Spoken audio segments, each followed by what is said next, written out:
এক রাজা, তার সাম্রাজ্যে একটা বড় জেলখানা আছে। জেলখানাতে অনেকগুলো কয়েদি আছে। রাজা নিজের লোকেদের ভালোবাসে, যারা জেলে আছে তাদেরও ভালোবাসে। রাজার খুব ইচ্ছে একবার গিয়ে দেখবে জেলে কেমন কয়েদিরা যারা আছে কেমন থাকছে, কারণ রাখতে তো হবে তাকে জেলে। রাজা নিজের মন্ত্রীর সঙ্গে কয়েদি হয়েই গেলেন, কারণ অবস্থাটা দেখতে হবে, জানতে হবে। জেলারকে বলা আছে কাউকে যেন কিচ্ছু না বলা হয়।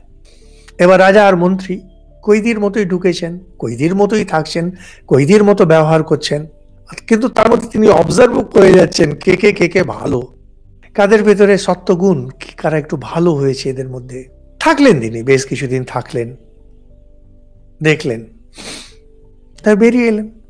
রাজা তো যখন খুশি বেরিয়ে এলেন, বেরিয়ে এসে মন্ত্রীকে বলে দিলেন, দেখো ওকে ওকে ওকে দেখলাম ভালো ছিল, ওদেরকে মুক্ত করে দাও, মেয়াদ কমিয়ে দাও তার, বাকিগুলো এমনি থাকবে। অবতার হচ্ছেন এই রাজার মতো।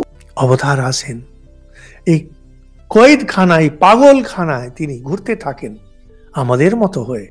ঠাকুর সমস্ত তাই করেছেন যেটা আমরা করেছি, শ্রীকৃষ্ণ সমস্ত তাই করেছেন যেটা আমরা করে থাকি। দিয়ে তিনি দেখছেন কে কে কেমন কি, বললেন মুক্ত করে দাও এদেরকে।